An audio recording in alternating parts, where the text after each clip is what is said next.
Guys, welcome to my channel. My name is ReadingBear and I hope you are ready for some more stories. And today, we'll take a look at some new entitled people content. If you enjoyed my content, please don't forget to subscribe to my channel and post some bear emojis in the comment. And now, let's dive right into the stories.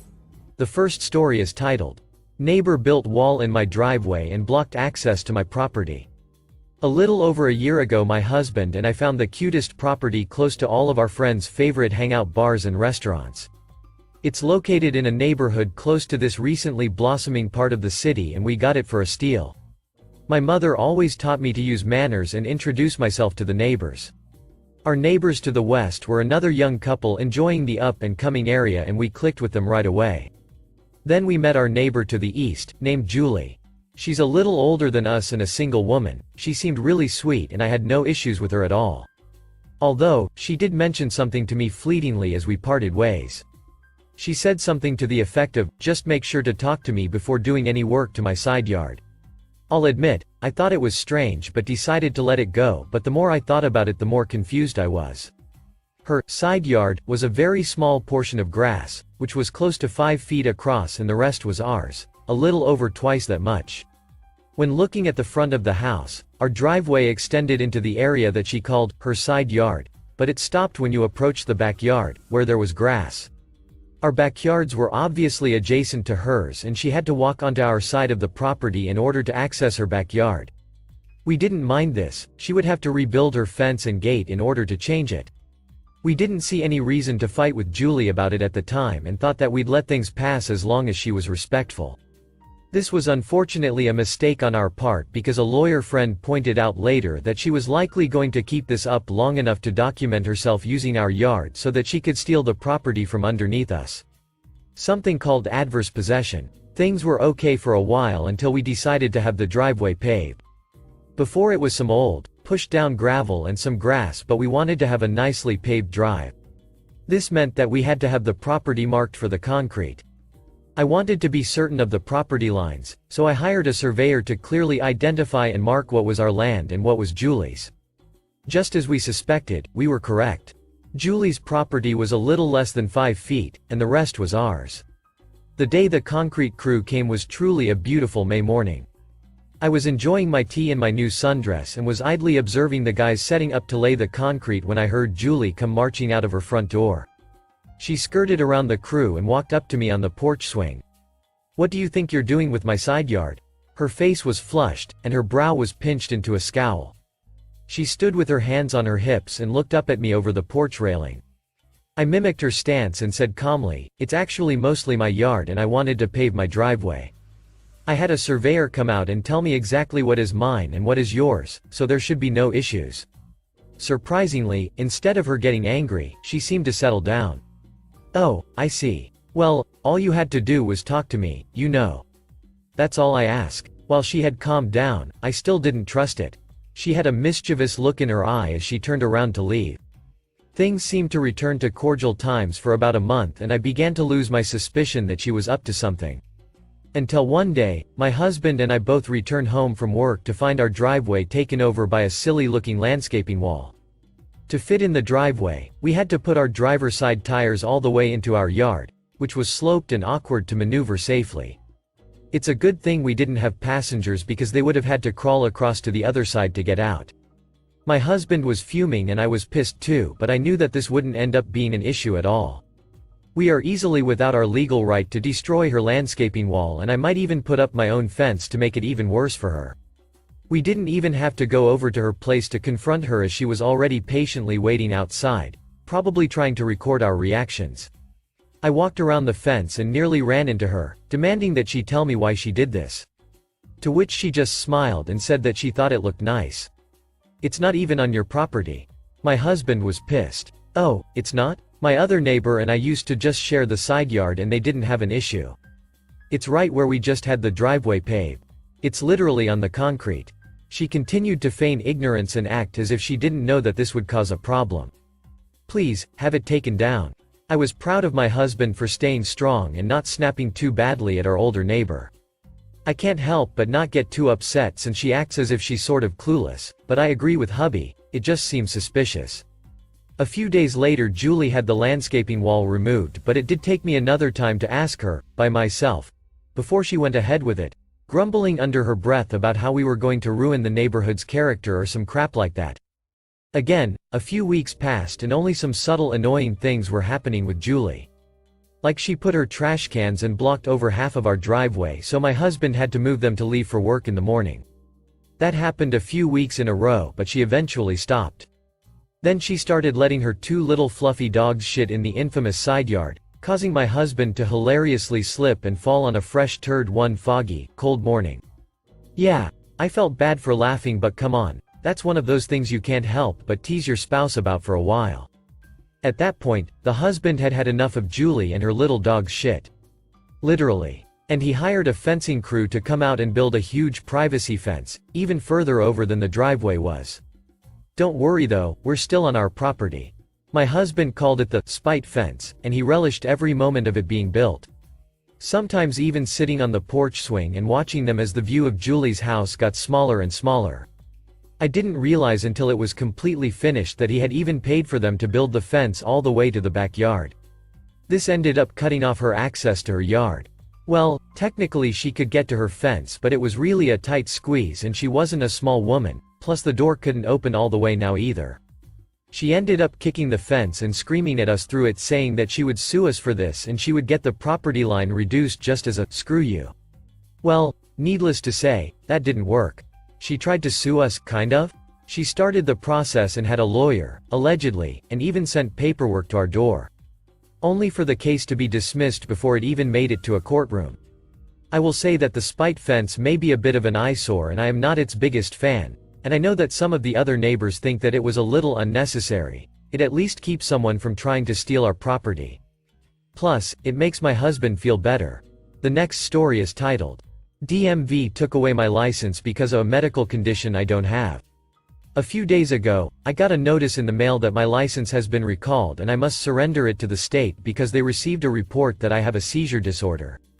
I do not have a seizure disorder, have never had a seizure disorder, or any medical condition that is remotely close. I submitted paperwork from my doctor's office attesting to this fact and a letter explaining that this is an error, along with a request for a copy of the initial seizure report. A person I spoke to at the DMV said that this report would have come from a doctor's office, though due to HIPAA, this call center worker couldn't access my report to provide specifics. I called every doctor I've seen in the 2 years, which is not many, and all of them said they filed no such report, because I obviously don't have seizures. The DMV medical team, who handles these reports, is not taking phone calls, only written requests or emails, which takes about 5 days to respond to. I told the DMV I've submitted paperwork to correct my record and reinstate my license. They said that'll take about 20 business days to process. Meanwhile, in 15 days, the state PD will be notified that my license is to be confiscated if I don't surrender it voluntarily.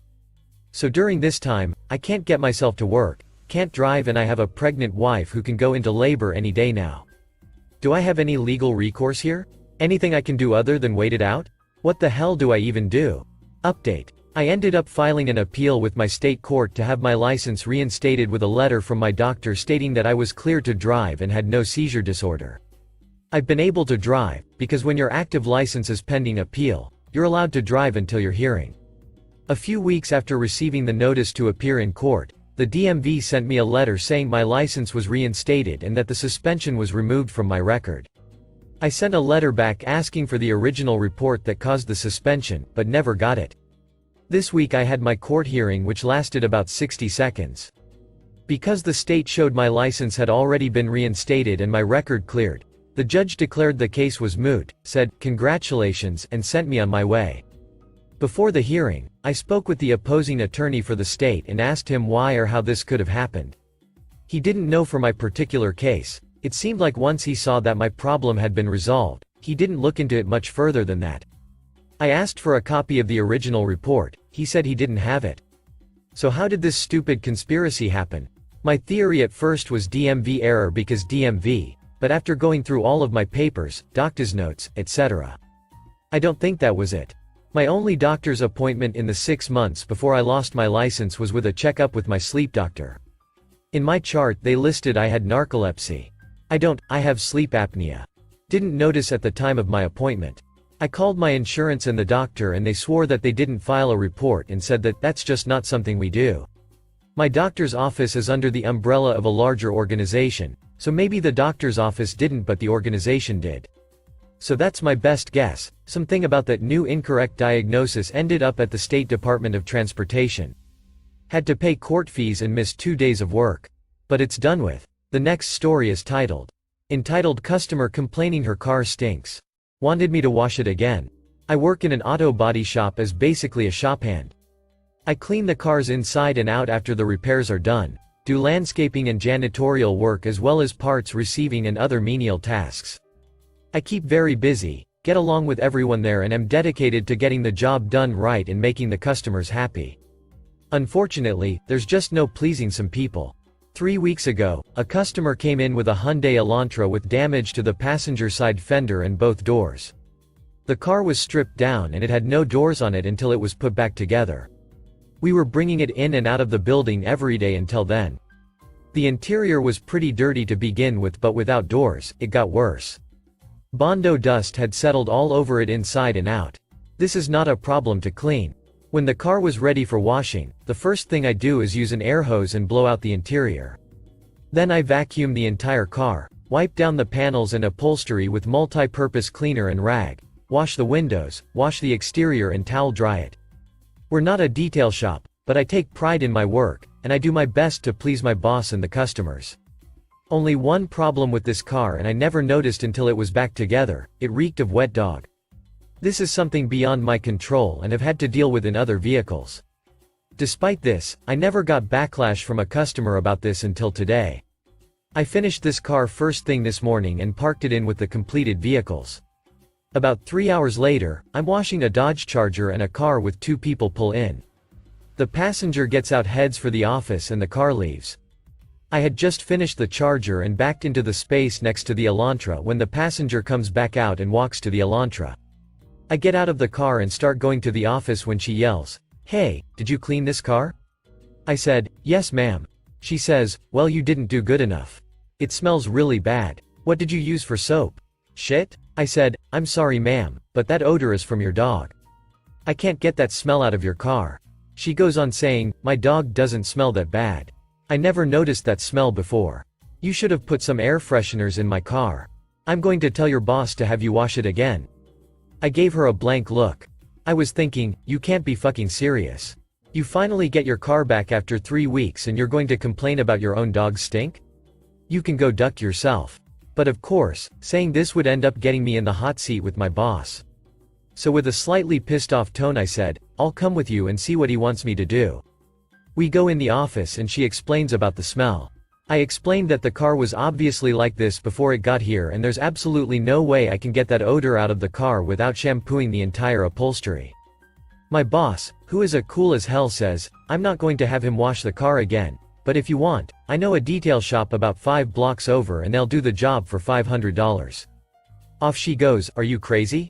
I just had to pay my $500 deductible to get my car and now you want me to spend another $500 to clean it when you should have done it in the first place? He says, "We clean your car because that's part of the service. Our estimate didn't include a complete detailing of your car. All it had was the repairs, the cleaning was free." Now she's pissed. "Oh, well I guess you get what you pay for then, huh? Last time you'll see any of my business." She stormed out the door. My boss, 2 other managers and I were all just like, what the hell was that? We didn't take long before we were all laughing about what the hell just happened. The last story is titled, Knock, Knock. I am a CNA who works night shift at a hospital. I have always made sure to knock on a patient's door before going in their room, not only out of respect to them and their privacy, but also because I do everything to make sure they are awake before I start doing vitals, because there is nothing quite like having a patient start flailing and winging when you go to put on a blood pressure cuff because you have startled them out of sleep. A few years ago, I did my normal knocking on the door, at a normal knocking noise level, and announced myself as I came in the room, but the patient didn't wake up. I feel I should mention that this particular person was young and not hard of hearing, so a regular knock should have sufficed. My next step is to lightly touch their shoulder and announce myself, again.